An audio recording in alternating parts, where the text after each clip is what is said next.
¿Qué tal? Como les mencionaba en el anterior video, efectivamente son dos párrafos hablando del porfiriato, manejándolo como wow, como lo peor del mundo, y enseguida empieza el capítulo de la Revolución Mexicana, que es, vamos a decir, un poquito más extenso, un párrafo más. Sí. Igual de simplón se maneja todo. Hablan de aquí del conflicto armado que se desarrolló de 1910 a 1917. O sea, que lo que sucedió durante la época de la Revolución de la Huertista y la llegada al poder de Obregón no se considera parte de la revolución. Bueno, o sea, no sé cómo están, todo lo manejan de una manera muy simplista, y cuando hacen mención de toda la revolución, nada más mencionan que el movimiento fue iniciado por Francisco I. Madero mediante el Plan de San Luis. ¡Sas! Y luego dicen, el 20 de noviembre llamó a todos y respondieron los grupos, bla, bla, bla, y luego dice, los que participaron aquí, los que respondieron al llamado fueron Emiliano Zapata, Francisco Villa Pascual, Orozco, Carmen Cerdán, Aquiles Cerdán, Venustiano Carranza, Hermila Galindo, Álvaro Obregón, Plutarco Elías Calles y Lázaro Cárdenas. Fíjense bien cómo mezclan todo. Hermila Galindo sí fue un personaje con cierta importancia, porque más bien ella fue un personaje importante para las cuestiones del feminismo de la época, sí, pero no fue alguien que participó tan fuerte o que tuvo una trascendencia en la revolución.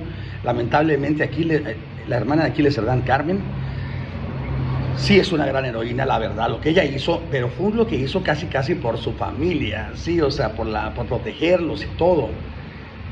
Fue una participación prácticamente de unos muy corta, pero bueno, sí es una heroína y es famosa y me cae bien, pero no tiene esa gran trascendencia, y no se mencionan a tantos otros que participaron, a Felipe Ángeles, sí, fíjense, cuando quieren uno pensar es cuando se le atropellan las ideas. Pero Lázaro Cárdenas, para empezar, no fue tanto que él entrara desde el llamado de Francisco de Madero. Lázaro Cárdenas básicamente comienza desde que está Victoriano Huerta para luchar en contra de las fuerzas de él. O sea, todo lo mezclan, están glorificando a algunos héroes, algunos personajes, y a otros los están demeritando. Habla que las causas de la revolución eran desigualdad social, falta de libertad. A ver, ¿por qué no mencionan simplemente que Francisco de Madero en realidad entra a la revolución o inicia la revolución porque quería ser presidente? O sea, básicamente esa era su gran motivo de participar en ella.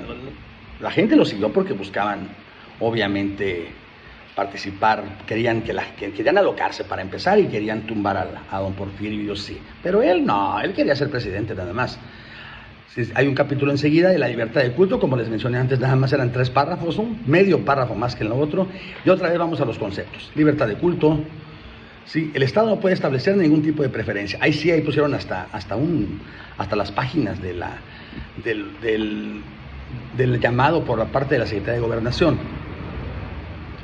Las personas también tienen derecho a no profesar creencias. Fíjense cómo ahí empiezan a echarle un poco a la Iglesia Católica. También ahorita que hablaban del porfiriato, se hacía mención de que él toleró mucho a la Iglesia Católica.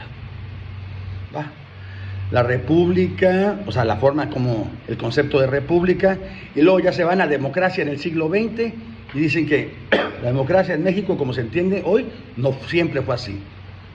Al principio del siglo XX, el grupo que triunfó tras la Revolución Mexicana pudo controlar el poder político usando las instituciones creadas por él, pero no aplicó a un gobierno democrático, pues México fue gobernado por un partido durante 70 años, más, el PRI, ¿sí?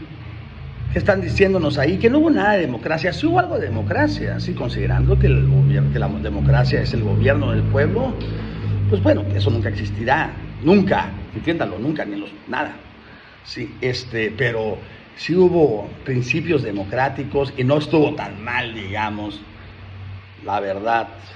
Sí, y lo manejan como que nada más hubo un solo, fue todo lo que funcionó ahí fue lo de ese partido. Y enseguida la intolerancia. Hay la definición de intolerancia, y nos hacen mencionar actos o manifestaciones que expresan falta de respeto, rechazo o desprecio a la dignidad, las características, las convicciones u opiniones de las personas, por ser diferentes o contrarias. A lo largo de la historia han existido y siguen manifestándose distintos tipos de intolerancia, como la religiosa y la política. Y la ponen ahí que las más comunes son el racismo, el sexismo, la homofobia y la xenofobia. ¿Cómo ponen religiosa y política y luego se van a otras subclasificaciones sin hacer mención? Esas y muchas cosas más son los errores que tiene. Nos seguimos viendo ahorita.